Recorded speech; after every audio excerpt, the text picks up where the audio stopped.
आज हम इस वीडियो में बाबू जयशंकर प्रसाद की सर्वाधिक चर्चित कहानी आकाशदीप के चौथे भाग से परिचित होंगे। इससे पहले आइए हम पिछले भाग यानी तीसरे भाग के सारांश पर एक नजर डालें। चलती हुई नौका पर बुद्धगुप्त और चंपा एक दूसरे को अपना परिचय देते हैं। बुद्धगुप्त के मन में चंपा के प्रति कोमलता उत्पन्न होती है। वो स्वयं में भी परिवर्तन अनुभव करता है। उसी समय वे लोग एक नवीन द्वीप पर पहुंचते हैं। बुद्धगुप्त उस द्वीप का नाम चंपा द्वीप रखता है। अब आगे तो प्रस्तुत है बाबू जयशंकर प्रसाद की सर्वाधिक चर्चित कहानी आकाशदीप का चौथा भाग। 5 बरस बाद शरद के धवल नक्षत्र नील गगन में झिलमिला रहे थे। चंद्र के उज्जवल विजय पर अंतरिक्ष में शरद लक्ष्मी ने आशीर्वाद के फूलों और खिलों को बिखेर दिया। चंपा के ऊंच शोध पर बैठी हुई तरुणी चंपा दीपक जला रही थी। बड़े यत्न से अभ्रक मंजूषा में दीप रखकर उसने अपनी सुकुमार उंगलियों से डोरी खींची। वो दीप धारा ऊपर चढ़ने लगा। भोली भाली आंखें उसे ऊपर चढ़ते बड़े हर्ष से देख रही थी। डोरी धीरे धीरे खींची गई। चंपा की कामना थी कि उसका आकाशदीप नक्षत्रों से हिलमिला जाए, किंतु वैसा होना असंभव था। उसने आशा भरी आंखें फिरा ली। सामने जलराशि का रजत श्रृंगार था। वरुण बालिकाओं के लिए लहरों से हीरे और नीलम की क्रीड़ा शैलमालाएं बना रही थी और बेमायाबिनी छलनाएं अपनी हंसी का कलनाद छोड़कर छिप जाती थी।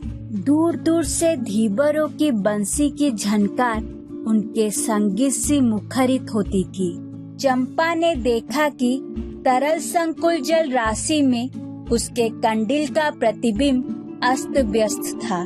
वो अपनी पूर्णता के लिए सैकड़ों चक्कर काटता था। वो अनमनी होकर उठ खड़ी हुई। किसी को पास न देखकर पुकारा, जया। एक श्यामा युवती सामने आकर खड़ी हुई। वो जंगली थी। नील नभोमंडल से मुख में शुद्ध नक्षत्रों की पंक्ति के समान उसके दांत हंसते ही रहते। वो चंपा को रानी कहती। बुद्धगुप्त की आज्ञा थी। महानाविक कब तक आएंगे, बाहर पूछो तो, चंपा ने कहा। जया चली गई। दूरागत पवन चंपा के अंचल में विश्राम लेना चाहता था। उसके हृदय में गुदगुदी हो रही थी। आज ना जाने क्यों वो बेसुध थी। एक दीर्घकाल दृढ़ पुरुष ने उसकी पीठ पर हाथ रखकर उसे चमत्कृत कर दिया। उसने फिर कहा, बुद्धगुप्त, बावली हो क्या? यहाँ बैठी हुई अभी तक दीप जला रही हो? तुम्हें यह काम करना है? खीर निधि साई अनंत की प्रसन्नता के लिए क्या दासियों से आकाश दीप जलवाऊं? हंसी आती है। तुम किसको दीप जलाकर पथ दिखलाना चाहती हो? उसको जिसको तुमने भगवान मान लिया है? हाँ, वे भी कभी भटकते हैं, भूलते हैं। नहीं तो बुद्धगुप्त को इतना ऐश्वर्य क्यों देते? तो बुरा क्या हुआ? इस द्वीप की अधीश्वरी चंपा रानी, मुझे इस बंदी गृह से मुक्त करो। अब तो बाली, जावा और सुमित्रा का वाणिज्य केवल तुम्हारे ही अधिकार में है महानाविक।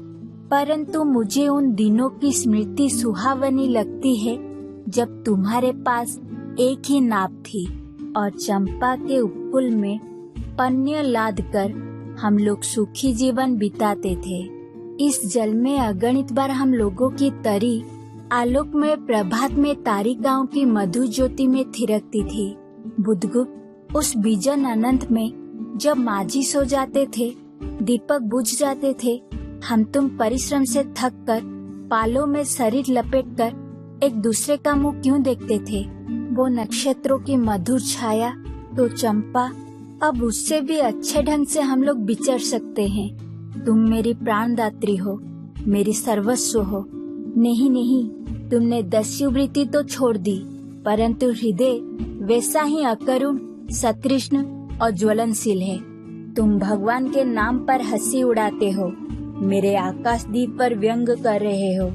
नाविक, उस प्रचंड आंधी में प्रकाश की एक एक किरण के लिए हम लोग कितने व्याकुल थे। मुझे स्मरण है, जब मैं छोटी थी, मेरे पिता नौकरी पर समुद्र में जाते थे। मेरी माता मिट्टी का दीपक बांस की पिटारी में जलाकर भागीरथी के तट पर बांस के साथ ऊंचे टांग देती थी।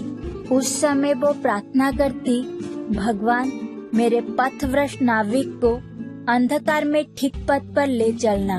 और जब मेरे पिता बरसों बाद लौटते तो कहते, साध्वी, तेरी प्रार्थना से भगवान ने भयानक संकटों में मेरी रक्षा की है। वो गदगद हो जाती। मेरी माँ, नाविक, यह उसी की पुण्य स्मृति है। मेरे पिता, वीर पिता की मृत्यु के निष्ठुर कारण, जलदस्यु, हट जाओ। सहसा चंपा का मुख क्रोध से भीषण होकर रंग बदलने लगा। महानाविक ने कभी यह रूप न देखा था। वो ठठाकर हंस पड़ा। यह क्या चंपा, तुम अस्वस्थ हो जाओगी, सो रहो, कहता हुआ वो चला गया। चंपा मुट्ठी बांधे उन्मादिनी सी घूमती रही। अगर आपको मेरी प्रस्तुति अच्छी लगे तो वीडियो को लाइक कीजिए और चैनल को सब्सक्राइब कीजिए। धन्यवाद।